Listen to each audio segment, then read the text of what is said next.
어릴 적 우리 집은 정말 가난했습니다. 시골 마을 끝자락에 자리한 낮은 초가지붕 아래 우리 가족의 한숨이 켜켜이 쌓여갔지요. 마을에서 제일 작은 집이었지만 그래도 마당 한켠에는 장독대가 있었습니다. 엄마는 매년 정성스레 장을 담그셨어요. 된장, 고추장, 간장. 엄마의 손맛이 깃든 단지들이 늘어서 있던 그 장독대는 우리 집의 자랑이었죠. 아버지는 날마다 새벽같이 일어나 품팔이로 하루하루를 버티셨습니다. 때로는 농사일, 때로는 인근 공사장에서 일당을 받아오셨지요. 손바닥은 거칠게 갈라져 있었고 등은 늘 햇볕에 그을려 있었습니다. 돌아오실 때면 아버지의 어깨는 항상 축 처져 있었어요. 그럼에도 집에 들어서실 때는 억지로라도 미소를 지으셨던 기억이 납니다. 오늘은 일당을 좀 더 받았다. 내일은 반찬 하나 더 사 먹자. 그렇게 말씀하시면서도 자신의 밥그릇에는 늘 반찬 하나를 덜어 나와 동생의 그릇에 나눠주셨지요. 엄마는 그런 아버지를 보며 눈시울을 붉히곤 했답니다. 하지만 그 모습을 우리에게 보이지 않으려 얼른 부엌으로 들어가셨어요. 우리 집 뒤편으로는 작은 텃밭이 있었습니다. 고추, 상추, 파. 계절마다 엄마가 정성껏 가꾸는 채소들이 자라났죠. 부족한 살림에 그나마 텃밭의 채소들이 우리의 한 끼를 책임져 주었지요. 엄마는 그 채소들로 맛있는 반찬을 만들어 아버지의 허기진 배를 채워주려 노력하셨습니다. 할머니는 늘 이 가난은 조상 대대로 내려온 업보란다. 그래도 성실하게 살면 언젠가는 복이 찾아올 거야라고 말씀하셨어요. 그 말을 들을 때마다 어린 마음에도 과연 그럴까? 하는 의구심이 들었지만 할머니의 주름진 얼굴에 서린 간절함을 보며 차마 반문하지 못했답니다. 학교에서 돌아오면 항상 빈집이었지요. 엄마는 남의 집 일을 도와주러 가셨고 아버지는 일터에 계셨습니다. 그래서 나는 어린 동생을 돌보며 숙제를 하고 저녁을 기다렸어요. 가끔은 배가 고파 장독대 옆 항아리에 보관된 된장을 몰래 한 숟가락 떠먹기도 했죠. 짭조름한 된장 맛이 허기를 달래주었답니다. 그렇게 우리 가족은 가난하지만 서로를 의지하며 하루하루를 버텨나갔지요.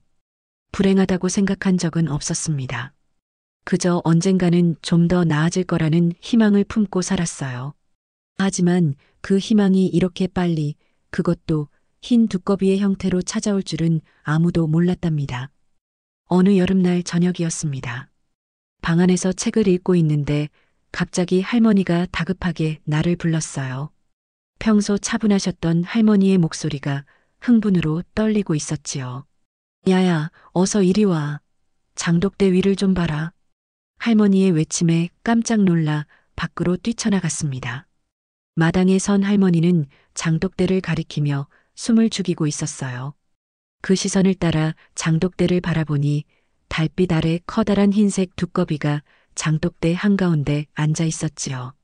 처음에는 그저 흰 돌덩이인 줄 알았지만 가만히 보니 분명 살아 숨쉬는 두꺼비였답니다. 그 두꺼비는 보통 두꺼비와는 달랐어요. 온몸이 하얀 눈처럼 하얀색이었고 등에는 작은 무늬 하나 없이 깨끗했지요. 게다가 크기도 보통 두꺼비보다 2배는 컸습니다. 하지만 가장 특별했던 건 그 눈빛이었어요. 움직이지도 않고 마치 사람처럼 저희를 바라보는 그 눈빛에 우린 숨조차 쉴 수 없었답니다. 할머니, 저게 뭐예요? 떨리는 목소리로 물었지요. 할머니는 입을 꼭 다문 채 고개를 저었습니다. 그리고는 조용히 방으로 들어가 연신 중얼거리셨어요. 할머니의 모습이 이상에 따라 들어가 보니 벽장에서 무언가를 꺼내고 계셨지요. 그것은 오래된 비단 보자기였답니다. 할머니는 조심스럽게 보자기를 풀어 작은 떡 하나를 꺼내셨어요. 이건 정월 대보름 때 해둔 복덕이야. 잘 보관해뒀다가 이런 날을 위해 썼지. 할머니의 말씀이 무슨 뜻인지 이해할 수 없었지만 그 심각한 표정에 질문을 할 수가 없었습니다. 할머니는 떡을 들고 다시 장독대로 향하셨어요. 그리고 조심스럽게 두꺼비 앞에 떡을 놓았지요. 두꺼비는 여전히 움직이지 않고 우리를 바라보고만 있었답니다. 그때 일하고 돌아오신 아버지가 마당으로 들어서셨어요. 평소처럼 지친 기색이 역력했지만 할머니와 나의 모습을 보고는 의아한 표정을 지으셨지요. 왜 그러고 서 있어? 무슨 일이야?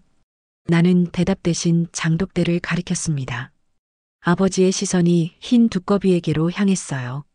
잠시 멍한 표정을 짓더니 이내 쓴웃음을 지으셨지요. 그냥 개구리지 뭐. 별것도 아닌 걸 가지고. 할머니가 급히 아버지의 말을 끊었습니다. 배가 흰 두꺼비야. 복을 주러 온 거래. 옛날에 흰 두꺼비는 귀한 집에만 온다고 했어. 우리 집에 복이 들어올 징조란다. 아버지는 씁쓸하게 웃으셨어요. 우리 집에 무슨 복이 와. 그저 희한하게 생긴 개구리일 뿐이지. 그 말을 들은 할머니의 눈에 서운함이 스쳤지만 더 이상 아무 말씀도 하지 않으셨답니다. 대신 두 손을 모으고 장독대를 향해 깊은 절을 올리셨어요.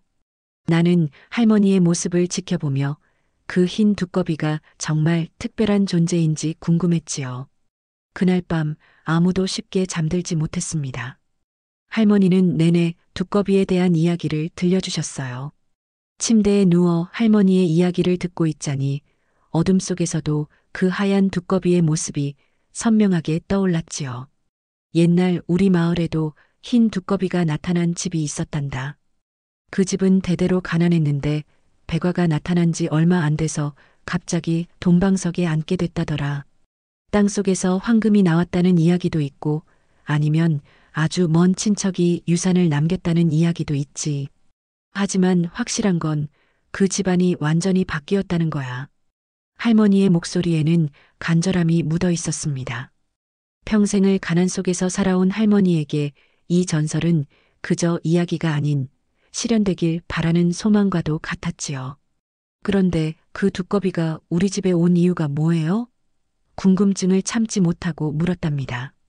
할머니는 잠시 생각에 잠기더니 조용히 대답하셨어요. 아마도 우리 가족의 성실함을 알아본 게 아닐까? 너희 아버지는 비록 가난하지만 정직하게 살아왔어. 어려운 사람 보면 도와주고 남의 것에 욕심내지 않았지. 그런 덕이 쌓여서 복을 불러온 거야. 그때 방문이 열리며 아버지가 들어오셨지요. 어두운 표정으로 할머니를 바라보시더니 한숨을 내쉬셨습니다. 어머니, 아이에게 쓸데없는 희망을 심어주지 마세요. 세상은 그렇게 호락호락하지 않아요. 우리 같은 서민들은 그저 열심히 일해서 하루하루 버티는 게 최선입니다. 할머니는 아버지의 손을 꼭 잡으셨어요. 아들아, 그렇게 부정적으로만 생각하면 복도 도망간다. 조금은 믿어보렴. 어쩌면 우리 집안의 운명이 바뀔지도 모르잖니. 아버지는 대답 대신 고개를 돌리셨습니다. 그 표정에는 오랜 세월 쌓인 체념이 묻어 있었지요. 삶에 지쳐 더 이상 기적 같은 일을 기대하지 않게 된 사람의 모습이었답니다. 내일 아침에 그 두꺼비는 사라져 있을 겁니다. 그러면 모든 게 평소처럼 돌아갈 거고요. 아버지의 말씀에 나도 할머니도 대답하지 못했지요. 잠시 방 안에 무거운 침묵이 흘렀습니다. 창문 밖으로 보이는 달빛이 유난히 밝게 느껴졌어요. 잠이 들기 전 나는 슬며시 창문을 열고 장독대를 바라보았답니다. 흰 두꺼비는 여전히 그 자리에 앉아 있었지요. 달빛을 받아 더욱 환하게 빛나는 모습이 마치 신비로운 존재처럼 느껴졌습니다. 어린 마음에 소원을 빌었어요. 두꺼비야, 정말 우리 집에 복을 가져다 준다면 아버지가 더 이상 고생하지 않게 해줘. 엄마도 항상 웃을 수 있게 해줘. 그날 밤 이상하게도 편안한 마음으로 깊은 잠에 들었지요. 꿈속에서 흰 두꺼비가 나에게 말을 걸어왔습니다. 걱정 마. 이제 모든 게 달라질 거야. 그 목소리는 따뜻하고 부드러웠지요. 아침이 밝았을 때 제일 먼저 한 일은 장독대를 확인하는 것이었습니다. 베개에서 머리를 떼자마자 창문으로 달려갔지요.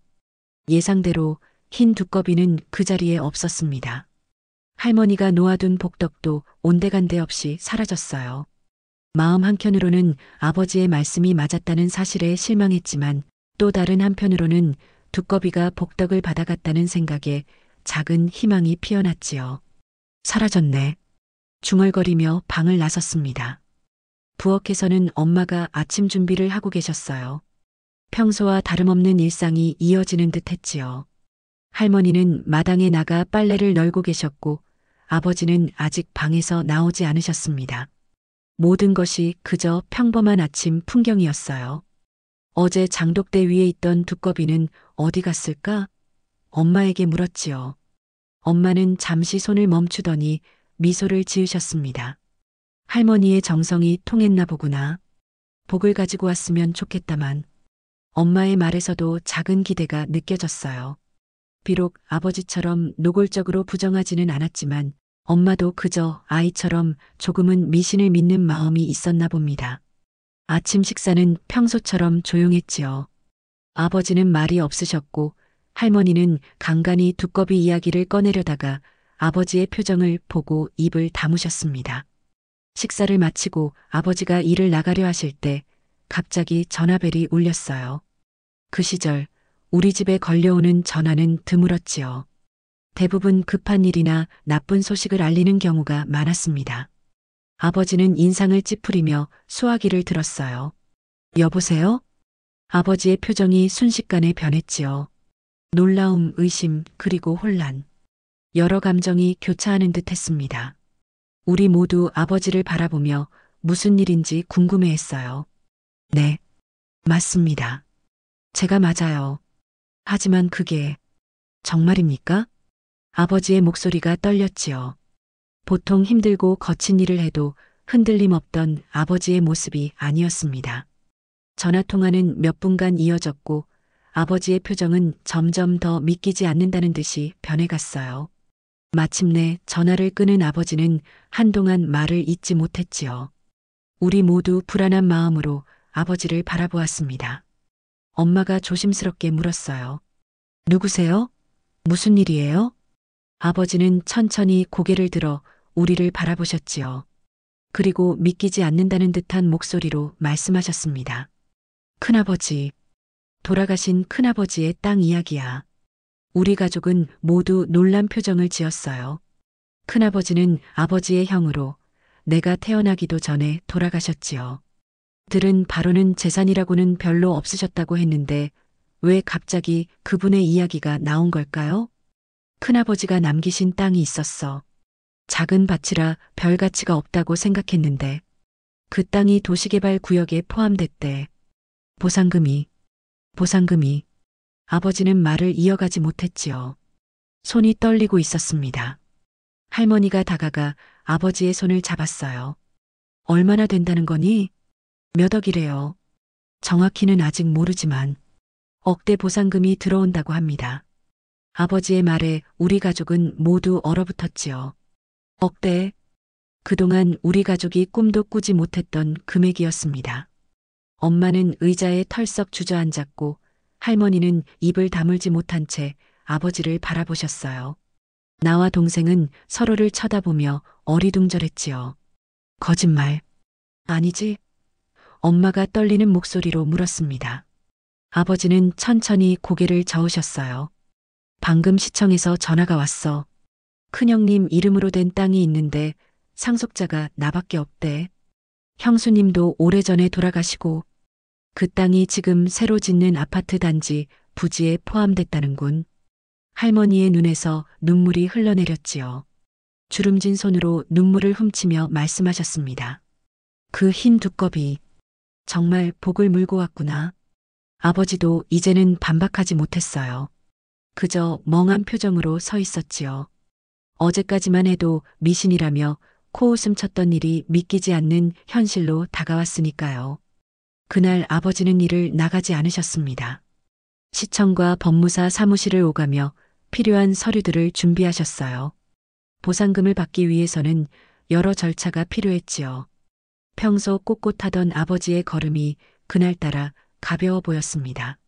저녁 식탁에 모인 우리 가족의 표정은 완전히 달라져 있었어요. 모두의 얼굴에 희망이 피어나 있었지요. 오랜만에 아버지가 먼저 대화를 시작하셨습니다. 보상금이 들어오면 우선 좀 더 나은 집으로 이사를 가야겠어. 그리고 내가 가게 하나 작게 차려볼까 생각 중이야. 엄마는 조심스럽게 물었지요. 가게요? 어떤 가게를 생각하고 계세요? 문방구나 작은 슈퍼 같은 거. 몸이 상하지 않는 일을 하고 싶어. 평생 육체 노동으로 몸을 학대해온 아버지의 소망이 너무나 소박해서 가슴이 아팠습니다. 그저 몸이 덜 아픈 일을 하는 것. 그게 아버지의 꿈이었던 거예요. 엄마는 입술을 깨물며 눈물을 참으셨지요. 당신, 이제 고생 안 해도 되겠네요. 그 말에 아버지도 눈시울을 붉히셨습니다. 평소 감정을 잘 드러내지 않던 아버지였기에 더욱 마음이 아팠어요. 할머니는 조용히 두 손을 모으고 기도하셨지요. 이제 너희들 학원도 보낼 수 있겠다. 공부 열심히 해야 한다. 아버지가 나와 동생을 바라보며 말씀하셨어요. 학원. 그동안 친구들은 모두 다니는데 우리만 다니지 못했던 곳이었습니다. 부모님이 경제적 부담 때문에 보내주지 못했다는 걸 알고 있었지만 그래도 가끔은 서운했어요. 하지만 이제 그런 걱정도 없어지겠구나 싶었지요. 그날 밤 침대에 누워 창밖을 바라보니 별들이 유난히 밝게 빛나고 있었습니다. 어제의 흰 두꺼비를 떠올리며 감사의 마음을 전했어요. 그것이 정말 우리 집에 복을 가져다 준 존재였는지는 알 수 없지만 적어도 우리 가족에게 희망을 선물해 준 것만은 분명했으니까요. 아버지의 말씀대로 보상 절차는 빠르게 진행됐습니다. 예상보다 더 많은 금액이 우리 가족에게 왔어요. 그리고 몇 주 후 우리는 평생 살아온 작은 집을 떠나 도시의 아파트로 이사했지요. 새로운 삶이 시작된 거랍니다. 이사한 지 일주일쯤 지났을 때였습니다. 아파트 생활은 모든 것이 신기했어요. 수도꼭지만 틀면 따뜻한 물이 나오고 화장실은 냄새가 나지 않았지요. 전기밥솥, 세탁기, 에어컨까지. 그동안 사치라고 생각했던 것들이 하나둘 우리 집에 자리 잡았답니다. 아버지는 약속대로 작은 문방구 가게를 열었지요. 아파트 근처 상가에 자리 잡은 그 가게는 곧 동네 아이들의 아지트가 됐습니다. 아버지는 이제 더 이상 해가 뜨기 전에 나가 해가 진 후에 돌아오는 생활을 하지 않으셨어요.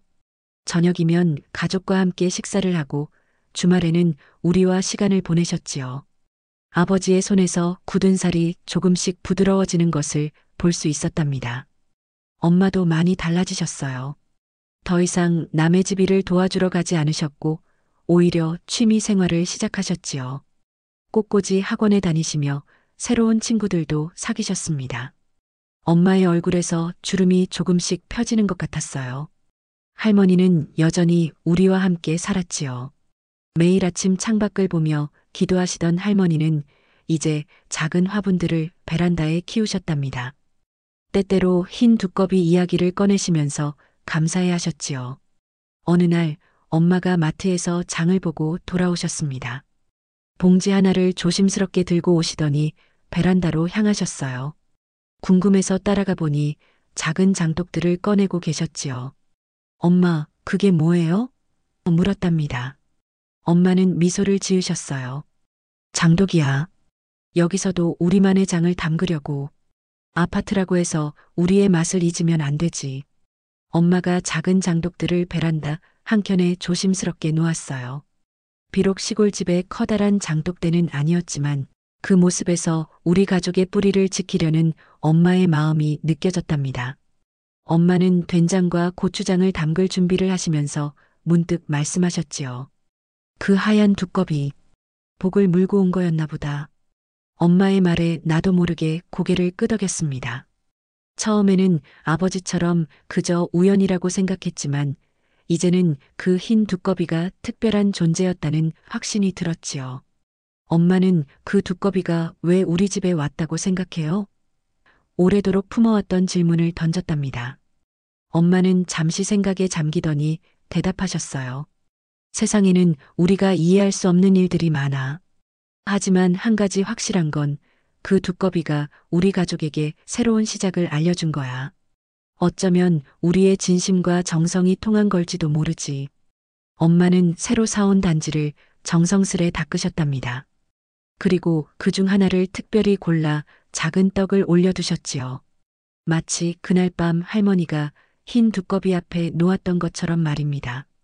이건 감사의 마음을 담은 거야. 누구에게든 감사할 줄 아는 사람이 더 많은 복을 받는 법이지.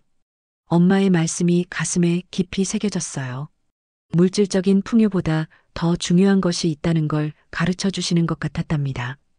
저녁이 되자 아버지가 가게를 마치고 돌아오셨지요. 평소보다 일찍 돌아오신 아버지는 손에 커다란 봉투를 들고 계셨습니다. 오늘은 특별한 날이야. 우리가 복을 받은 지 정확히 한 달이 되는 날이지. 아버지가 봉투를 열자 맛있는 음식들이 가득했지요. 엄마는 깜짝 놀라며 아버지를 바라보셨답니다.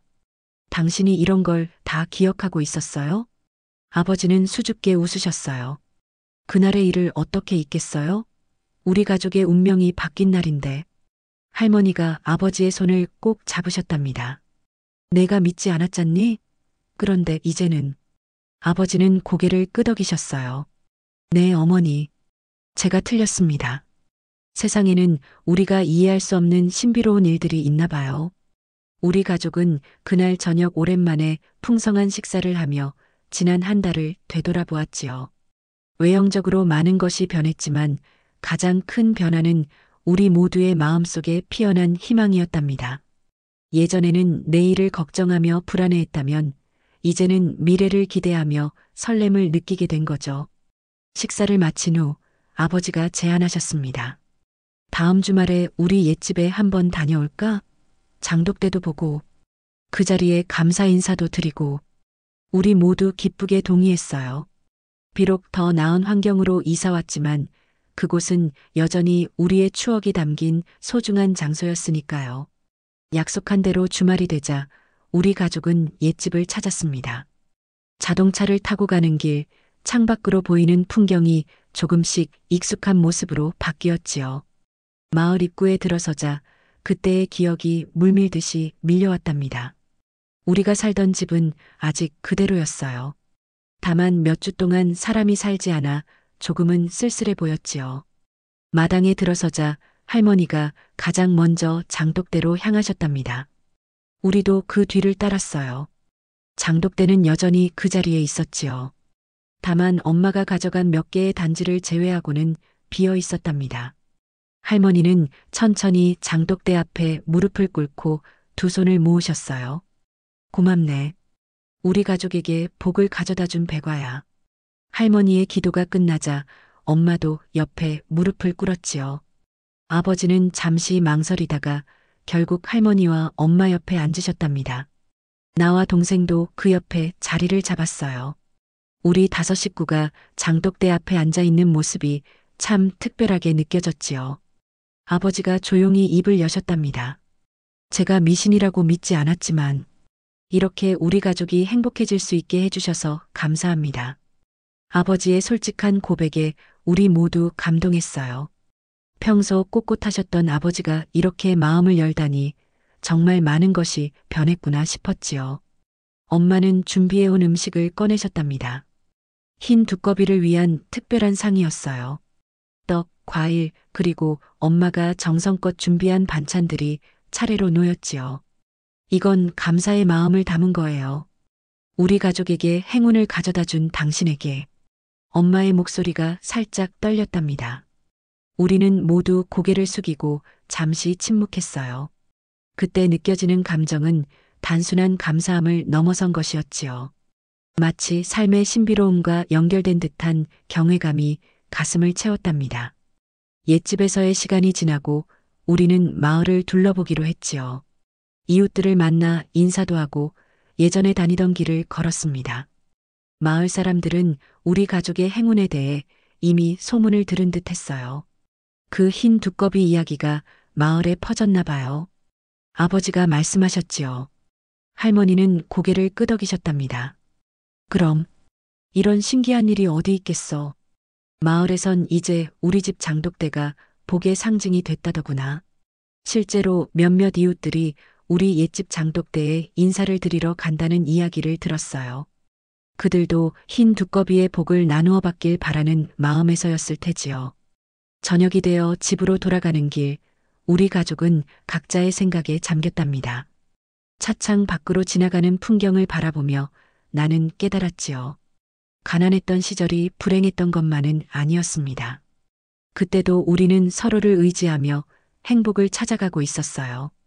하지만 마음속 희망 하나가 그렇게 실현되는 걸 보니 삶이 참 신기하다는 생각이 들었지요. 아버지의 목소리가 조용히 흘러나왔답니다. 물질적인 풍요만이 행복은 아니야. 하지만 그 풍요가 우리에게 여유를 줬고 그 여유 덕분에 우리는 더 많은 것들을 누릴 수 있게 됐지. 엄마가 아버지의 손을 꼭 잡으셨어요. 그래요. 이제 우리는 다른 사람들을 도울 수 있는 여유도 생겼어요. 복은 나눌수록 더 커진다고 하잖아요. 그 말에 할머니가 환하게 웃으셨지요. 그래, 그래. 우리가 받은 복을 잘 간직하고 또 나눠야 하는 법이야. 그날 이후로 몇 년의 시간이 흘렀습니다. 우리 가족은 더욱 단단해졌고 각자의 삶도 풍요로워졌지요. 아버지의 문방구는 동네에서 가장 인기 있는 가게가 되었고 나중에는 문구용품 유통업으로 사업을 확장하셨답니다. 엄마는 플라워 숍을 열어 자신의 꿈을 이루셨어요. 할머니는 여전히 우리와 함께 살며 가족의 든든한 정신적 지주가 되어주셨지요. 나와 동생은 좋은 교육을 받으며 각자의 꿈을 향해 나아갔습니다. 하지만 우리 모두 그날의 일을 잊지 않았어요. 매년 정월 대보름이 되면 우리 가족은 특별한 의식을 치렀지요. 비록 아파트 베란다에 작은 장독대였지만 그곳에 정성스럽게 떡 한 접시를 올려놓았답니다. 그 흰 두꺼비, 다시 오면 이번엔 인사라도 잘해야지. 우리는 농담처럼 그렇게 말하곤 했지요. 어느 해 정월 대보름, 평소처럼 장독대 앞에 떡을 올려놓고 가족 모두 잠자리에 들었습니다. 그날 밤 이상하게도 달빛이 유난히 밝았어요. 잠에서 깬 나는 문득 창밖을 바라보았지요. 달빛에 이끌린 듯 베란다로 나갔답니다. 그리고 그곳에서 놀라운 광경을 목격했지요. 작은 장독대 위 그날 밤에 그 흰 두꺼비가 다시 앉아 있었답니다. 몇 년이 지났지만 그 모습은 전혀 변함이 없었어요. 하얀 몸, 그리고 사람을 바라보는 듯한 깊은 눈빛. 숨을 죽이고 두꺼비를 바라보았지요. 두꺼비도 나를 바라보고 있었답니다. 그 순간 이상하게도 마음속으로 대화를 나누는 듯한 느낌이 들었어요. 말로 표현할 수는 없지만 깊은 교감이 오갔지요. 고마워. 마음속으로 전했습니다. 두꺼비는 천천히 고개를 끄덕이는 듯 했어요. 그리고 이내 몸을 돌려 베란다 난간 너머로 사라졌지요. 나는 급히 달려가 아래를 내려다보았지만 아무것도 보이지 않았답니다. 마치 처음부터 그곳에 없었던 것처럼 말이에요. 다음 날 아침 가족들에게 그 이야기를 했지요. 처음에는 꿈을 꾼 것 아니냐고 했지만 장독대 위에 놓아둔 떡이 사라진 것을 보고 모두 놀랐답니다. 정말 다시 왔었구나. 할머니가 감격스러운 목소리로 말씀하셨지요. 그날 우리 가족은 또 한 번 놀라운 소식을 접했습니다. 아버지의 사업 파트너가 제안한 새로운 프로젝트가 대형 계약으로 이어진 것이었어요. 우연일 수도 있지만 우리 가족은 모두 그 흰 두꺼비가 다시 한번 복을 가져다 준 것이라고 믿었지요. 세월이 흘러 어느덧 나도 성인이 되었고 대학을 졸업한 후 직장에 취직하게 되었습니다. 그리고 얼마 지나지 않아 연인과 결혼하여 새로운 가정을 꾸리게 되었지요. 우리 집에도 작은 장독대를 마련했답니다. 그리고 첫 아이가 태어났을 때 아이에게 흰 두꺼비 이야기를 들려주었어요. 정말 그런 두꺼비가 있었어요? 아이가 자라 말을 알아듣게 되었을 때 호기심 어린 눈으로 물었지요. 나는 미소를 지으며 대답했답니다. 그건 내가 직접 판단해 봐야 할 것 같아. 하지만 우리 가족에게는 아주 특별한 일이었단다. 아이는 고개를 끄덕이더니 진지한 표정으로 말했어요. 나도 그 흰 두꺼비를 만나고 싶어요. 나는 아이의 머리를 쓰다듬었지요. 그럼 우리도 정월 대보름에 떡을 준비해 볼까? 어쩌면 언젠가는 너에게도 찾아올지 모르지. 그렇게 우리 가족의 전통은 이어져 갔답니다. 비록 과학적으로 설명할 수 없는 일이었지만 그 경험은 우리에게 소중한 가치를 가르쳐 주었지요. 희망을 잃지 않는 것, 서로를 사랑하는 것, 그리고 받은 복을 나누는 것. 그리고 지금도 달빛이 환한 밤이면 나는 아직도 장독대를 슬쩍 바라보게 됩니다. 혹시 그 흰 두꺼비가 다시 찾아오지 않을까 하는 마음으로요. 세상에는 우리가 이해할 수 없는, 하지만 분명히 존재하는 신비로운 일들이 있다고 믿기 때문이지요.